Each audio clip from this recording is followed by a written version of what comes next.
כמה חודשים לתוך המלחמה פשוט קרסתי. אחרי שבתחילת המלחמה הייתי בעצב תהומי, אבל תפקדתי.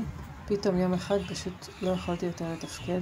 הייתי רק עסוקה לא להתייפח, זו הייתה המשימה היחידה שיכולתי לעשות. היה מאוד מאוד קשה. ומה שעשיתי זה הכנתי לי מלח הרחה וצנצנת קטנה עם מלח, שעליה טפטפתי את השמנים היתרים שהייתי צריכה באותו רגע כדי להתחזק ולקום. פשוט הייתי צמודה אליה כל הזמן בישיבות, בשיחות, בעבודה. כל הזמן הייתי צמודה והערכתי את השמנים האלה. ולאט לאט הצלחתי לחזור לעצמי והצלחתי לחזור לתפקד ולא להיות רק בתוך הבור הזה כל הזמן.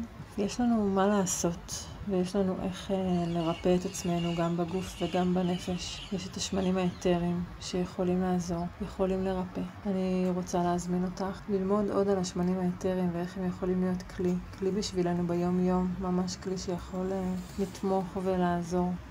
מחכה לך.